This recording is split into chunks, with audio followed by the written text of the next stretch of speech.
Geordie, welcome back. How it comes that you got back in the band for Kindred? Paul DeMarco rang me. Okay. And he said, we're changing bass players and would you like to come back in the band? I said, yeah, okay. It was as simple as that. It was, I was driving home from a gig in Brisbane and I just got the phone call and so then I rang Angry when I got back to the Gold Coast and said, is this true? And he said, yes, do you want to come back in the band? I said, fine. Was a great moment to join it for the Guns N' Roses tour. So many people like Garrett and Sean, they ask how it was on the Guns N' Roses tour. Very quick. It was only a 40-minute set. I didn't see Guns N' Roses. That's about all I can say about it. The thing was well run, professional show. Really nothing much else to say about it. Yeah. So, did you meet up with Axel or? No, I didn't meet anybody. Okay. Yeah. But so is there any special story which you could tell? Yeah. Am I allowed to tell a story? Yeah. Well, I bought the Guns N' Roses album G&R Lies in 1990, and I got the songbook that came with it and gave them to Axel to sign, and I haven't seen them since. Okay. Well, Axel, you know, it's something to answer for there, buddy. Okay, so yeah. It would be good to get it back. It would be good to get it back. So, yeah, but part of my memorabilia, you know, that's gone missing. Okay, so you're back in Germany the second time with the band, I think so, after the 80s and the 99. So it was 81, 99, yeah. 2002, and this one. Yeah. So Elmer, he asked, what's the difference between touring in Germany with ZZ Top or in the 80s and between doing it now? What are your feelings there? Well, the shows with ZZ Top were much larger shows. We're doing more of a club run. Big festivals. We didn't do a lot of big festivals in 1981. The ZZ Top shows were all big arenas. Not a lot's changed. It's all much the same, really, mate. Yeah. So you're still the same then, or is it different today? What's that? Touring today is it different? Touring today is much the same for me. Hasn't changed much. Okay. There's still a bar and there's still a beer. Okay.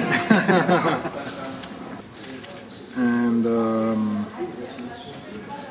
Pesco, he asked, who drew the classic Roster 2 picture that appears on the first LP, the two snakes with a rose, and how did this come about?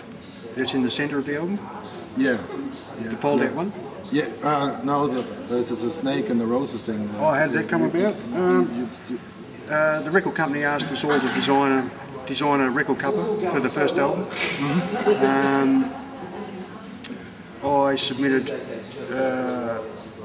something similar to that morphed into what it was through Pete and the record company. The actual design was that I gave the record company was that tattoo in the centre of two black panels, which ended up being two black panels of collage and a double-headed snake, which I think Pete Wells designed, and the record company went with that. So you designed this one, or? That was just a tattoo off the wall in a tattoo shop in King's Cross. Okay. Yeah, and I just used that. They wanted a snake in a rose, so I just thought, well, there it is, you know. So okay. We'll go with that for starters and see what happens. And that was way back in, that was 1978. So. Okay. Yeah. So Francesco, he asked, is it true that AC/DC drummer Phil Rudd and Angry Anderson know each other because they played in a band with Lobby Lloyd, then they went on to call themselves Buster Brown? No. Until Phil chucked it and then met AC/DC? No, Phil was playing with a band called Buster Brown with Angry, and three other players. Lobby wasn't in the picture at that point. Phil and I went to school together at the same high school, and he said, come down, their bass player didn't want to be in the band anymore, so Phil rang me up and said, come down and have a play with Buster Brown. So I ended up joining that band.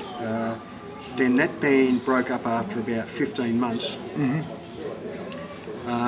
then went on to be a line-up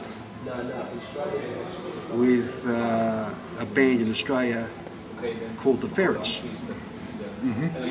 Now, that band. Oh, in the meantime, Dallas Royal had joined Buster Brown. So Angry and Dallas had formed a relationship. I'd left. I'd gone off and done something else. There was a band called the Ferrets in Australia who became the new Buster Brown for a little while until that broke up, and then Angry joined Lobby and sang with Lobby in his band. And that wasn't called Buster Brown. That was called Angry Anderson and Lobby Lloyd, I think, or something. But, Okay. Lobby didn't. Lobby. The only time Lobby was actually part of the band was when he joined Rose Tattoo in 1980. Yeah. After you left the band? After I left in late '79. And what was the reason that you left? Well, I got the sack. I got the sack that time. Okay. Yeah. Yeah. Oh, this was the first time. Time for a change. That was the first time. Well, I left every other time. Okay. Okay. And now, what do you think about the future of Rose Tattoo? Well, I think it's got as much future as it always has. Had, you know. It just depends on the thought process behind it. I think it just needs, you know, whatever direction they take, they should follow through. I think the band will be fine. And what about your part in the future? My part in the future. Well, as long as I'm required as a bass player, I'll be there. Yeah. Okay, yeah. That's cool.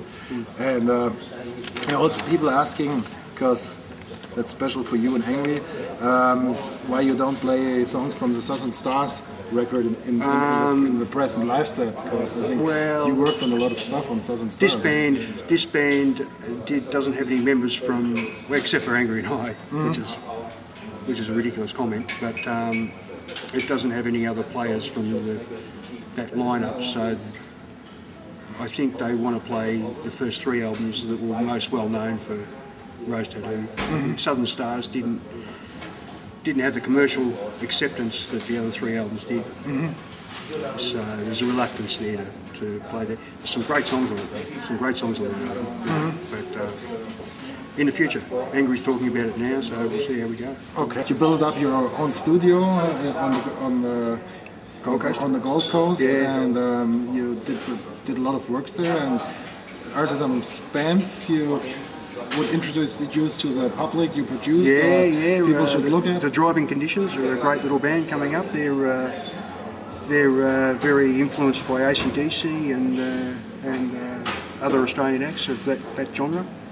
They're a good band, really good band, and they'll be something in the future. And the record is already out, or there's a 6-track CD out in Australia you can get on import. And there's a 10-track album out. The first album's a 10-track album out. It's a bit more blues, but the 6-track album is very rock and roll. Okay. And Driving Conditions, they're on MySpace. Okay. Yeah. So people could check it out. Check them out. Yeah. Okay. And if some band worldwide would be interested in getting a production by you, absolutely. Is that possible to contact you? Just give me a call. Okay. Yeah. What kinds of styles you like? From rap to rock and roll to... yeah, from rap to rock and roll. Yeah, okay. Absolutely. Yeah, no problem. Everything's possible at Pat that's right. Yeah, blues, anything. Yeah. Okay, yeah. so... Yeah. So just get in touch with Geordie. Yeah, that's right. Okay, that's it. Or anything special from your side? Thanks, mate. Okay.